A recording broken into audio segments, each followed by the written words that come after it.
നമ്മളിവിടെ വരികയും വളരെ ചെറിയ പീരീഡിനുള്ളിൽ അവർക്ക് അച്ചീവ് ചെയ്യാൻ പറ്റാത്ത കാര്യങ്ങൾ നമ്മൾ അച്ചീവ് ചെയ്യുകയും ചെയ്യുമ്പോൾ then they start looking, what are these people doing? Is there anything unfair?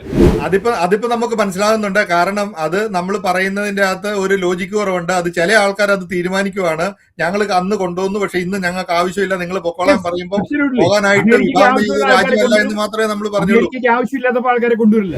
Immigrant ആയിട്ട് വന്ന, അല്ലെങ്കിൽ അവരവിടെ ഒരു സ്റ്റുഡന്റ് ആയിട്ട് വരികയോ പ്രൊഫഷണലുകളായിട്ട് വരികയോ, അല്ലെങ്കിൽ അവര് ഒരു ഓപ്പർച്യൂണിറ്റി തേടി ഈ രാജ്യത്തേക്ക് വന്നിട്ട് അവർ എത്ര വർഷമാണ് അവരുടെ പിന്നെ ടൈം ആൻഡ് എഫേർട്ട് ഇവിടെ അവർ ഉപയോഗിച്ചിട്ട് ഈ ഒരു രാജ്യത്തിന്റെ ഒരു ഡെവലപ്മെന്റിൽ അവരും അവരുടേതായിട്ടുള്ള ഒരു പങ്ക് കൊടുത്തിട്ടുണ്ട്.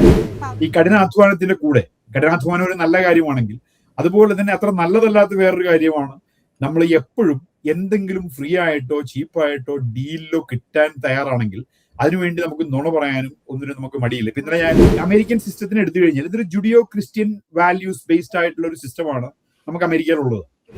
ഇൻക്ലൂഡിംഗ് H1B വിസ അതിൽ വന്നിരിക്കുന്ന ആൾക്കാര്, പ്രൊഫഷണലുകളായി വന്നവര്, സ്റ്റുഡന്റ് വിസയിൽ വന്നിട്ടുള്ള ആൾക്കാരൊക്കെ ഇവിടെ ജോലി ചെയ്ത് ജീവിക്കുമ്പോൾ അവര് നികുതിദായകരാണ്, അവര് ടാക്സ് കൊടുക്കുന്നവരാണ്. അതാണ് ഞാൻ രാജ്യത്തോട് എനിക്ക് അല്ല, ഞാൻ പറയട്ടെ ചേട്ടാ,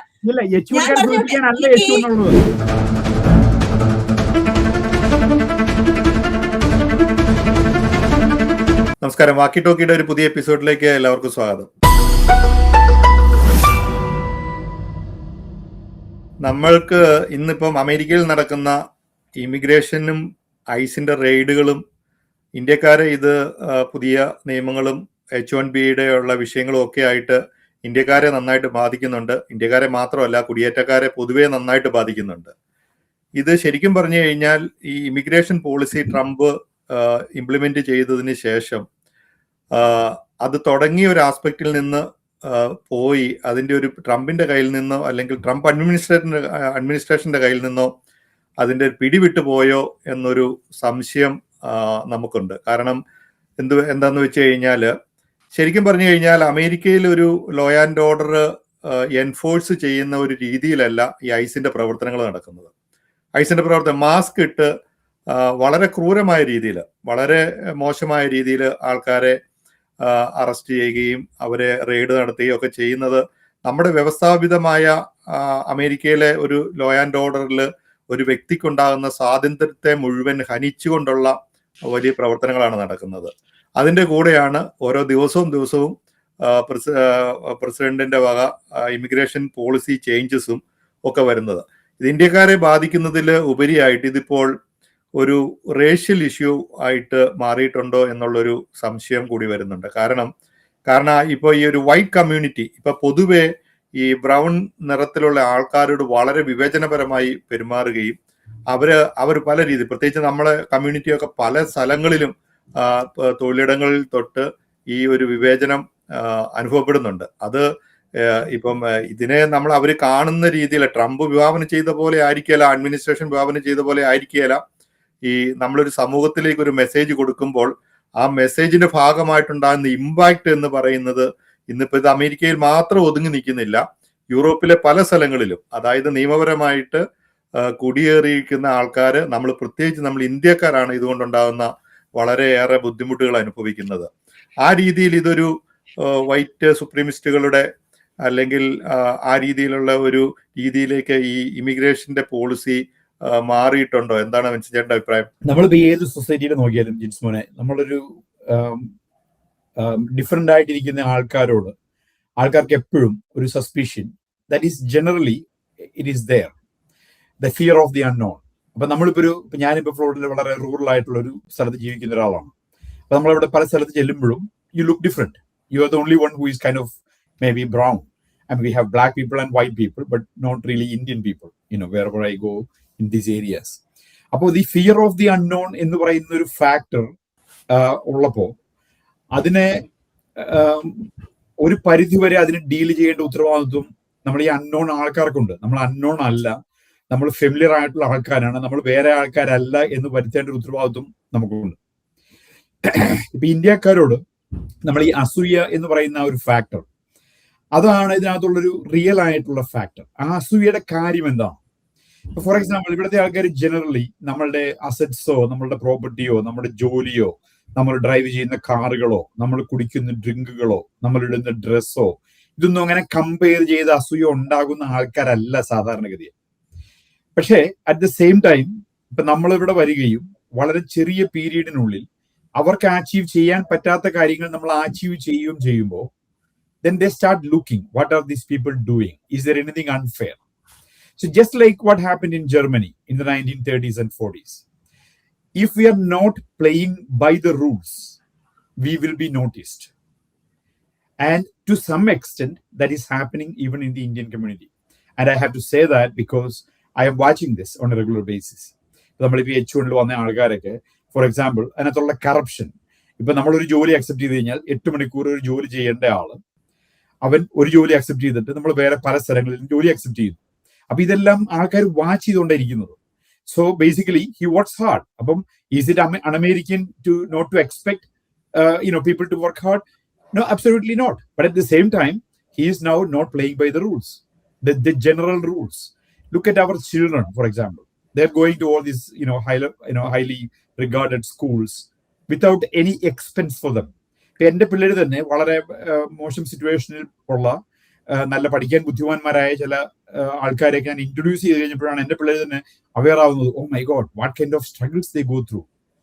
They are going through all these struggles, no family support. Still, they are very smart. I'm talking about the white people. But at the same time, our kids don't have that problem because we save money, we give them all the college fees, we treat them royally. And that gives them a step up compared to the regular American families, American societies. So, അപ്പം നമ്മൾ ഈ unfair ആയിട്ടുള്ള rule, ഇപ്പൊ നമ്മളിപ്പം വേറൊരു കാര്യം ഞാൻ notice ചെയ്തിട്ടുള്ളത്, നമ്മളുടെ ഒരു സ്വഭാവം എന്ന് വെച്ച് കഴിഞ്ഞാൽ ഇപ്പൊ ഇന്ത്യക്കാരന്റെ അല്ലെങ്കിൽ ഈ ഇമിഗ്രന്റിന്റെ ഒരു ജനറൽ സ്വഭാവം എന്ന് വെച്ച് കഴിഞ്ഞാൽ ഈ കഠിനാധ്വാനത്തിന്റെ കൂടെ, കഠിനാധ്വാനം ഒരു നല്ല കാര്യമാണെങ്കിൽ അതുപോലെ തന്നെ അത്ര നല്ലതല്ലാത്ത വേറൊരു കാര്യമാണ് നമ്മൾ എപ്പോഴും എന്തെങ്കിലും ഫ്രീ ആയിട്ടോ ചീപ്പായിട്ടോ ഡീലിലോ കിട്ടാൻ തയ്യാറാണെങ്കിൽ അതിനുവേണ്ടി നമുക്ക് നുണ പറയാനും ഒന്നിനും നമുക്ക് മടിയില്ല. ഇപ്പൊ ഇന്നലെ ഞാൻ ഒരു ചർച്ചയിൽ ചാനൽ 24 കയറുന്നതിന് മുമ്പ് എൻ്റെ ഒരു ഫ്രണ്ട് വിളിച്ചപ്പോൾ ഞാൻ പറഞ്ഞു ഒരു ചർച്ചയ്ക്ക് കയറാറുണ്ടെന്ന് പറഞ്ഞപ്പോൾ പുള്ളി സബ്ജക്ട് കേട്ടപ്പോഴത്തേക്കും പുള്ളി എന്നോട് പറഞ്ഞൊരു കോട്ടാണിത്. നമ്മൾ ഈ OC കിട്ടിയാൽ ആസിഡ് മേടിക്കും എന്നുള്ള ഒരു കൾച്ചർ ഉണ്ടല്ലോ. അപ്പൊ അതൊക്കെ ജനങ്ങൾ നോട്ടീസ് ചെയ്യുന്നുണ്ട്. നമ്മൾ എവിടെയെങ്കിലും ചെന്ന് കഴിഞ്ഞാൽ ഇപ്പം വൈറ്റ് അമേരിക്കൻസും എല്ലാവരും ഉള്ളൊരു സ്ഥലത്ത് നമ്മൾ ചെല്ലുന്നു, ഏറ്റവും കൂടുതൽ ഫുഡും സാധനങ്ങളും ബാക്കി എല്ലാം എടുത്തുകൊണ്ട് പോകുന്നത് ചിലപ്പോൾ ഒരു ദേശീയാണെങ്കിൽ, അല്ലെങ്കിൽ അവർ പ്രത്യേകിച്ച് ഒന്നും കോൺട്രിബ്യൂട്ട് ചെയ്യാതെയാണ് അത് ചെയ്യുന്നതെങ്കിൽ വി ഗെറ്റ് നോട്ടീസ്ഡ്. അപ്പൊ ഞാൻ പറയുന്നത് ഇത്തരം ചാനലുകളും ഈ നമ്മളുടെ കമ്മ്യൂണിറ്റി ഓർഗനൈസേഷൻസും എല്ലാം ഇങ്ങനെ ഉള്ള ചെറിയ ചെറിയ കാര്യങ്ങൾ തുടങ്ങി ഒബ്സർവ് ചെയ്തിട്ട് നമ്മുടെ കമ്മ്യൂണിറ്റിക്ക് വേണ്ട ഒരു ഡയറക്ഷൻ അത് കൊടുക്കാൻ നമ്മൾ ബാധ്യസ്ഥരാണ് എന്നാണ് ഞാൻ വിശ്വസിക്കുന്നത്. പറയുന്ന കാര്യം ടെക്നിക്കലി അത് വളരെ കറക്റ്റ് ആണ്. പക്ഷേ ഈ രാജ്യത്ത് നമ്മള് മറ്റുള്ള കുടിയേറ്റ സമൂഹങ്ങൾ, ഇപ്പൊ നമ്മൾ പറയല്ലേ, ഇപ്പം സൊമാലിയൻ കുടിയേറ്റക്കാരോ അല്ലെങ്കിൽ അവിടുന്ന് വരുന്ന ആൾക്കാരെ പോലെ അല്ല നമ്മൾ വരുന്നത്. നമ്മൾ കൂടുതലും 60-കളിലും 70-കളിലും ഇവിടെ വന്ന ആൾക്കാർ വിദ്യാഭ്യാസത്തിനായിട്ട് തന്നെ വന്നത്, വിദ്യാഭ്യാസത്തിനായിട്ട് വന്നിട്ട് ഇവിടുത്തെ സിസ്റ്റമായിട്ട് അഡാപ്റ്റ് ചെയ്താണ്. നമ്മളൊരു ഇവിടുത്തെ സിസ്റ്റവുമായിട്ട് നമ്മൾ ശരിക്കും പറഞ്ഞാൽ വിധേയപ്പെട്ട് ജീവിക്കണം എന്ന് നിങ്ങൾ പറഞ്ഞൊരു അർത്ഥത്തിൽ എടുക്കുവാണെങ്കിൽ, കുറച്ചുകൂടെ പോളിഷ്ഡ് ആയിട്ട് പറയുവാണെങ്കിൽ, നമ്മൾ ഈ സിസ്റ്റവുമായിട്ട് ഇന്റഗ്രേറ്റ് ചെയ്യണം, മെർജ് ചെയ്യണം എന്ന് പറയുന്നത് നമ്മൾ ഇവർക്ക് വിധേയപ്പെട്ട് ജീവിക്കണം എന്നുള്ളതാണോ നിങ്ങൾ ഉദ്ദേശിക്കുന്നത്? കാരണം അബ്സല്യൂട്ട്ലി അല്ല, വിധേയപ്പെടുന്നതിന്റെ ഒരു സിറ്റുവേഷൻ ഉദിക്കുന്നേ ഇല്ല. ഇപ്പൊ ഞാൻ എന്ന് പറഞ്ഞാൽ എന്റെ പേഴ്സണാലിറ്റി, നമ്മൾ യാതൊരു രീതിയിലും ഒരാൾക്കും വിധേയപ്പെടാൻ തയ്യാറല്ലാത്തൊരു പേഴ്സണാലിറ്റിയാണ്. ബോസ് ഉണ്ടാവാണ്ടിരിക്കാൻ വേണ്ടി മാത്രം കമ്പനി തുടങ്ങിയ ആളാണ് ഞാൻ. വലിയ ബിസിനസ്സുകാരനാണോ എന്ന് ആഗ്രഹം ഉണ്ടായിട്ടൊന്നുമല്ല. അപ്പൊ വിധേയപ്പെടലല്ല ഇവിടെ നമ്മൾ ഉദ്ദേശിക്കുന്നത്. ഈ കൾച്ചറലി നമ്മൾ കാണിക്കുന്ന ഒരു ഡിഫറൻസ്, ഇപ്പൊ അതിന് റൂട്ട് കോസസും നമ്മളുണ്ട്. ഇപ്പൊ നമ്മൾ അമേരിക്കൻ സിസ്റ്റത്തിന് എടുത്തു കഴിഞ്ഞാൽ ഇതൊരു ജുഡിയോ ക്രിസ്ത്യൻ വാല്യൂസ് ബേസ്ഡ് ആയിട്ടുള്ള ഒരു സിസ്റ്റമാണ് നമുക്ക് അമേരിക്കയിലുള്ളത്. അതായത് ഇപ്പം ജീസസ് ക്രൈസ്റ്റിന്റെ വാക്കുകളിൽ പറഞ്ഞു കഴിഞ്ഞാൽ നിങ്ങളുടെ ഉത്തരം അതേ എന്നും അല്ല എന്നും ആയിരിക്കട്ടെ, ഇതിനിടയിലുള്ളതെല്ലാം കറപ്റ്റ് ആണ്, അത് ഈവിൾ ഫോഴ്സസിൽ നിന്ന് വരുന്നതാണ്. ജീസസ് ക്രൈസ്റ്റിന്റെ ഒരു സെന്റൻസ് ആണ്. But on the other hand, what is our attitude, the Indian American attitude? सब कुछ चलता है. You can be late in a meeting, no problems. You can break a little bit of a contract, no issues. So these are fundamental differences in our training, from the Indian culture. I'm not saying Indian culture is bad, because Indian culture is based on dharma. ഇത് നമ്മളെ അമേരിക്കയിലെ truth ആണെങ്കിൽ അവിടെ ധർമ്മയാണ്. For example, ഒരു ബ്രാഹ്മണൻ കള്ള് കുടിക്കാൻ ഇരിക്കുമ്പോൾ അവനെ പൂണൂലെടുത്ത് മാറ്റിയിട്ടാൽ മതി. അത് കഴിയുമ്പോഴത്തേക്ക് അവന് പൂണൂലെടുത്തിടാം, അവൻ ബ്രാഹ്മണൻ അല്ലാണ്ടായി മാറിയിട്ടില്ല. പക്ഷെ ജുഡിയോ ക്രിസ്ത്യൻ വാല്യൂസിൽ കള്ളുകുടിക്കുന്നത് തെറ്റാണെന്ന് നമ്മൾ വിശ്വസിക്കുന്നുണ്ടെങ്കിൽ നമ്മൾ കള്ളുകുടിക്കാൻ പാടില്ല. ഇപ്പൊ എനിക്ക് പരിചയമുള്ള എന്റെ ബ്രാഹ്മണന്മാരായിട്ടുള്ള ഫ്രണ്ട്സ് ഞാൻ എഞ്ചിനീയറിംഗ് കോളേജിൽ പഠിക്കുമ്പോൾ അവർ ഈ പൂണൂരെടുത്ത് മാറ്റി വെച്ചിട്ട് ബീഫ് അടിക്കും, ഞങ്ങളുടെ കൂടെ കള്ളു അടിക്കും, എല്ലാം അടിക്കും. അത് കഴിഞ്ഞ് എല്ലാം കഴിയുമ്പോഴത്തേക്ക് വാ കഴിയിട്ട് പൂണൂരെടുത്ത് തിരിച്ചിടും. ദാറ്റ്സ് അവർ culture, that's the way we are trained. അപ്പം ഇതിനകത്ത് ശരിയോ തെറ്റിയുള്ളതല്ല. ഇപ്പൊ ഇമിഗ്രേഷൻ അമേരിക്കയിൽ നിന്നും ഇന്ത്യയിലേക്കാണെങ്കിൽ അമേരിക്കക്കാർ ഇന്ത്യക്കാരെ പോലെ അസിമുലേറ്റ് ചെയ്യണം. On the other hand immigration ഇന്ത്യയിൽ നിന്ന് അമേരിക്കയിലേക്ക് ആയിപ്പോയി.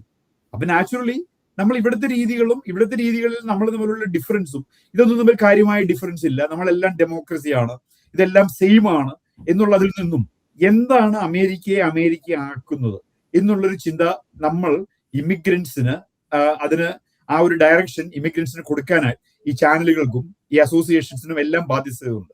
What makes America different? ഇപ്പൊ ഫോർ എക്സാമ്പിൾ നമ്മളിപ്പം മിലിറ്ററിയുടെ കാര്യവും വാറിന്റെ കാര്യവും എടുത്തു കഴിഞ്ഞാൽ നമ്മൾ ഭയങ്കര പാസീവ് ആയിട്ടുള്ള ആൾക്കാരാണ്.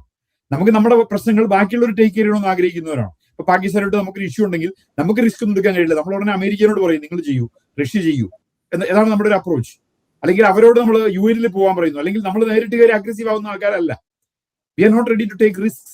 At the same time, when other people take risk and when there is accomplishment, take more of the share. അല്ല, ഇവിടെയാണ് നമ്മളിപ്പോഴും മിനിസ്റ്റർ പറയുന്ന ഒരു പോയിന്റ് എന്ന് വെച്ച് കഴിഞ്ഞാൽ നമ്മൾ അത് അസിമുലേറ്റ് ചെയ്യാനായിട്ട് അല്ല ഇന്റഗ്രേറ്റ് ചെയ്യാനായിട്ട് നമ്മൾ വരുത്തേണ്ട ചേഞ്ചസിനെ കുറിച്ചാണ് പറയുന്നത്. പക്ഷെ നമ്മളൊരു ഇന്ത്യൻ കമ്മ്യൂണിറ്റി, ഇപ്പൊ നിങ്ങൾ പറഞ്ഞൊരു കാര്യം പറയാം, നമ്മളിപ്പോ ഒരു പാർട്ടിക്ക് പോയാൽ ഇപ്പൊ ഇവിടുത്തെ വൈറ്റ് കമ്മ്യൂണിറ്റി അവര് ഒരു ഭക്ഷണം എടുത്തുകൊണ്ട് പോകുന്ന ഒരു കമ്മ്യൂണിറ്റി ഒന്നും അല്ല ഇന്ത്യക്കാർ പൊതുവെ. നമ്മളിപ്പോ ഇവിടെ വരുന്ന സ്റ്റുഡൻസിനെ കുറിച്ച് കാനഡയിലും അവിടെ ഇവിടെയും കേൾക്കുന്നത് പോലെ അങ്ങനെ കുറെ അപവാദങ്ങളൊക്കെ കേൾക്കുന്നുണ്ടെങ്കിൽ പൊതുവെ നമ്മൾ ഇന്ത്യൻ കമ്മ്യൂണിറ്റി അങ്ങനെയുള്ള കാര്യങ്ങളൊന്നും ചെയ്യാറില്ല. അവർക്ക് അതിനെക്കുറിച്ച് നമ്മളൊരു ഈഗോയിസ്റ്റിക് ആയിട്ടാണ് അത് ചെയ്യാതിരിക്കണമെങ്കിൽ വൈറ്റ് കമ്മ്യൂണിറ്റി അവരുടെ ഒരു കസ്റ്റം പോലെ അവർ ചെയ്യുന്നുണ്ട്. അപ്പൊ നമ്മൾ ഈ പറയുന്ന രീതിയിൽ നമ്മുടെ ഒരു കമ്മ്യൂണിറ്റിക്ക് ട്രെയിൻ ചെയ്ത് അവരെ അങ്ങനെ ആ രീതിയിലേക്ക് മെർജ് ചെയ്യണമെന്ന് പറയുന്നതല്ല ഇതിന്റെ വിഷയം. ട്രംപ് അഡ്മിനിസ്ട്രേഷൻ ഈ പറഞ്ഞപ്പം നമ്മളോട് ഒരു വെള്ളക്കാരൻ കണ്ടു കഴിഞ്ഞാൽ ഇപ്പൊ ഞാനും ഇൽഹാർ ഒമാറും തമ്മിൽ അല്ലെങ്കിൽ സെനറ്റർ ആയിട്ടുള്ള തമ്മിലുള്ള വ്യത്യാസം തന്നെയാണ് ഒരു വെള്ളക്കാരന്റെ കണ്ണില്. കാരണം നമ്മൾ പറയുമല്ലോ, നമ്മൾ ചില ഫിയർ ഫാക്ടർ ക്രിയേറ്റ് ചെയ്തു. ട്രംപ് ആ ഫിയർ ഫാക്ടർ അത് ക്രിയേറ്റ് ചെയ്യാൻ ട്രംപിന് എന്ത് അധികാരമാണ്? അമേരിക്ക ഒരു ഇമിഗ്രന്റ് കൺട്രിയാണ്. കാരണം എന്താണെന്ന് വെച്ച് കഴിഞ്ഞാൽ ട്രംപിന്റെ മദർ സ്കോട്ടിഷ് മൈഗ്രന്റ് ആണ്, ഇവിടെ വന്നു 1930-കളിൽ വന്നു. ഫാദറിന്റെ പേരൻസ് ജർമ്മനിയിൽ നിന്ന് വന്നു, അവര് ട്രംപിന്റെ കാരണം അവര് ഒരാഴ്ച മുമ്പേ വന്നു, നമ്മൾ ലേറ്റ് ആയിട്ട് വന്നു. അപ്പൊ നമ്മളോട് ഇവിടെ ഇങ്ങനെ പറയാനായിട്ട് അധികാരം ഇവിടെ ആർക്കുമില്ല. മറ്റൊരു രാജ്യത്തെ പോലെ അല്ല ഈ അമേരിക്ക എന്ന് പറയുന്നത്. നമ്മളോട് പറയാൻ അധികാരമുണ്ടോ അവകാശമുണ്ടോ എന്നുള്ളതല്ല എന്റെ വിഷയം ഈ അമേരിക്കയുടേതായിട്ടുള്ള ഒരു രീതികളും കൾച്ചറും ഉണ്ട്. അപ്പോ ഇപ്പൊ നമ്മൾ ചിന്തിക്കേണ്ടത് ആ കൾച്ചറിൽ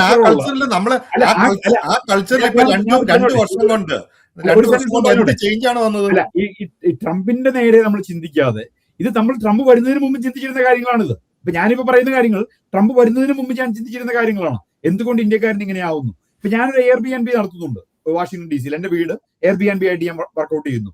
ഒരു ഇന്ത്യൻ ഗസ്റ്റ് ആ Airbnb ബുക്ക് ചെയ്താൽ എനിക്ക് അന്ന് തുടങ്ങി tension തുടങ്ങുവാണ്. Their nature is very different. I'm telling you. ഏറ്റവും നേരത്തെ നമുക്ക് ചെക്ക് ഇൻ ചെയ്യാൻ പറ്റും, എത്ര നേരത്തെ ചെക്ക് ഇൻ ചെയ്യാൻ പറ്റും, എത്ര ലേറ്റ് ആയിട്ട് ചെക്ക് ഔട്ട് ചെയ്യാൻ പറ്റും, എന്തുകൊണ്ടാണ് ഇത്രയും ഫീസ് വരുന്നത്, എന്തുകൊണ്ടാണ് ഇത്രയും ചാർജ് വരുന്നത്? There are unnecessary questions they ask, but not Americans. You know, when they advertise a price, if I advertise a price, they take the price and go if they want. Otherwise, they don't take it. But we come in, we try to talk and we try to bargain, we try to negotiate. That's not American culture. The American culture is generally not like that. അപ്പൊ ഞാൻ പറയുന്നത് നമ്മള് ഇന്നിപ്പോ Trump വന്ന ശേഷം അങ്ങനെ change ചെയ്തു എന്നുള്ളതല്ല. നമ്മൾ ഒരു കാര്യം നമ്മള് ഈ പറയും ഇപ്പൊ 2 വർഷം ഇപ്പൊ ട്രംപിന്റെ സെക്കൻഡ് ടൈം വന്നതിന് ശേഷം അദ്ദേഹം ഇറക്കി വിട്ട ഈ ഒരു ഫിയർ ഫാക്ടർ അത് നല്ല രീതിയിൽ നമ്മുടെ സമൂഹത്തിൽ വ്യാപിച്ചിട്ടുണ്ട്. അപ്പൊ അമേരിക്ക